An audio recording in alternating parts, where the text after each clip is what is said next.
Engineer बहू, माँ तू हमारे साथ दिल्ली चल। पिताजी थे तब बात अलग थी, अब तू गांव में अकेली कैसे रहेगी? बेटा गौरव बोला। मैं सोच में पड़ गई। दिल का दौरा आने से पति की अचानक मृत्यु हो गई थी। मैंने बहुत कोशिश की खुद को समझाने की। 13वीं के बाद सब मेहमान चले गए।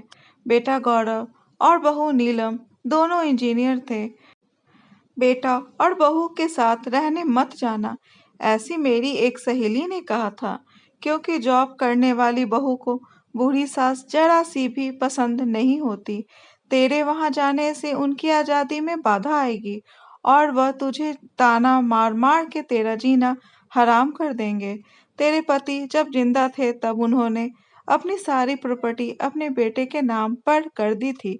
ऐसी परिस्थिति में बेटा और बहू यह मकान बेच सकते हैं और घर के सब पैसे लेकर तुझे एक एक पैसों के लिए तरसाएंगे। पर बेटे और बहू के साथ जाने के अलावा मेरे पास दूसरा कोई विकल्प नहीं था। 62 साल की उम्र में मेरे घुटनों के दर्द की वजह से मुझे मेरा किराना का दुकान चलाना भी आसान नहीं लग रहा था। 13वीं का पूरा खर्च बेटे ने उठाया, पर छोटे मोटे खर्च के लिए बेटे के सामने हाथ फैलाना मुझे पसंद नहीं था और मेरे बचाए हुए थोड़े पैसे भी मुझसे खर्च हो गए थे। अब परिस्थिति ऐसी थी कि मेरे पास 100 रुपए भी नहीं थे। तभी इतने में नीलम बोली, माँ मुझे बताइए कि कौन सी साड़ी रखनी है, मैं आपकी बैग पैक कर रही हूँ। जब नीलम ने ऐसा कहा तब मैं उसे कुछ कह नहीं पाई, चुप रहकर उनके साथ दिल्ली आई। गौरव और नीलम दोनों मेरा बहुत ख्याल रखते थे। हम सब साथ बैठकर खाना खाते थे। उनकी याद नहीं आनी चाहिए, इसलिए दोनों मुझे बहुत खुश रखने का प्रयत्न करते थे। मेरा 8 साल का पोता प्रिंस तो दादी दादी कहते हुए मेरे पीछे पीछे भागता था। मैंने जब भी कोई चीज मंगाई कि वह मुझे तुरंत ला कर देते थे। यह सब देखकर मेरे मन को बहुत शांति मिलती थी।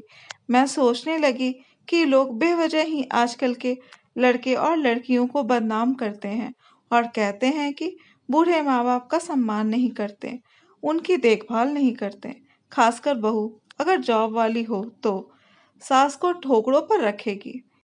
लेकिन मैंने देखा कि ये सारी सिर्फ बातें थीं।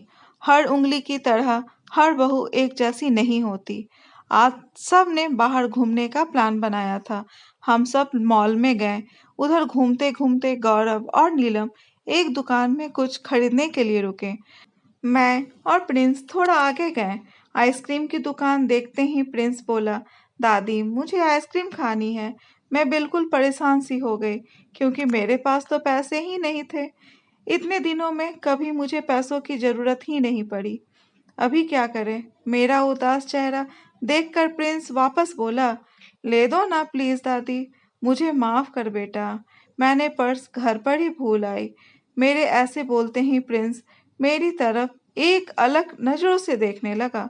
उसको लगा कि आइसक्रीम लेनी नहीं है, इसलिए दादी बहाने बना रही है। पर मैं क्या कर सकती थी? मुझे खुद ही शर्म आ रही थी। मैं कैसी दादी हूँ जो अपने पोते को आइसक्रीम भी नहीं लेके दे सकती। हमने बाहर ही खाना खाया। नीलम ने मेरे पसंद की पनीर की सब्जी ऑर्डर की थी, पर मुझे वो पसंद नहीं आ रही थी।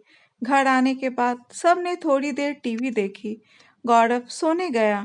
प्रिंस को क्या चाहिए और क्या नहीं, वह देखने के लिए नीलम उसके रूम में गई। मैं भी मेरे रूम में सोने जा रही थी। तभी मुझे प्रिंस की आवाज़ सुनाई दी, मम्मी दादी बहुत कंजूस है, तू ऐसा क्यों बोल रहा है? हाँ मम्मी, हम जब मॉल में घूम रहे थे तो मैंने दादी से आइसक्रीम मांगी, तो वो कहने लगी कि मेरी पर्स घर पर भूल गई हूँ। यह अच्छा है क्या मम्मी? कंजूस दादी। प्रिंस क्या है? दादी के बारे में ऐसे बोलने से पहले तुमने सोचा नहीं क्या? तेरी दादी इस वक्त कितनी दुखी है, तू समझ नहीं सकता। बेटा, दादी और दादाजी गांव में साथ रहते थे। तभी अचानक दादाजी हम सबको हमेशा के लिए छोड़कर चले गए।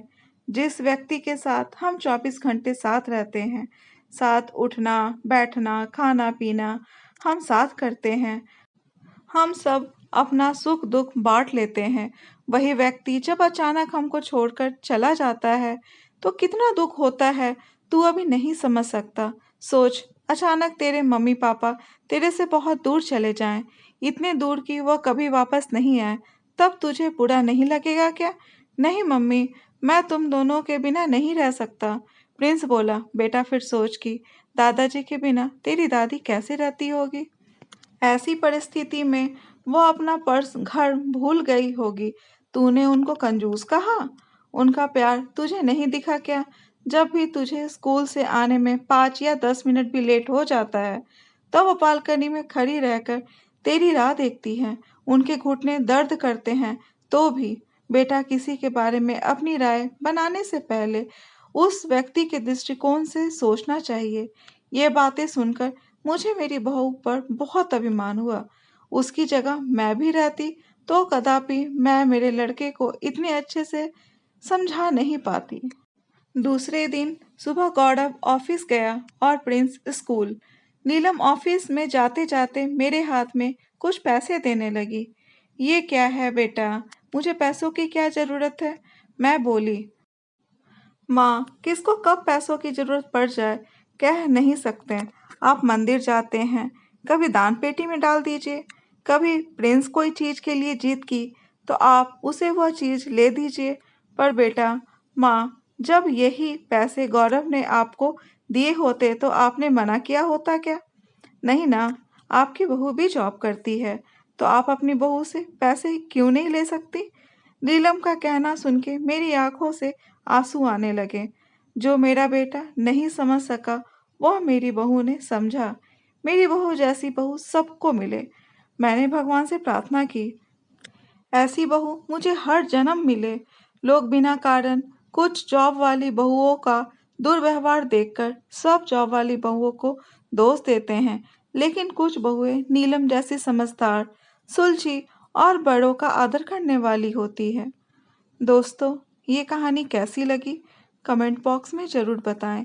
और अगर कहानी अच्छी लगी हो तो कहानी को लाइक, शेयर और चैनल को सब्सक्राइब करना ना भूलें। कहानी सुनने के लिए धन्यवाद।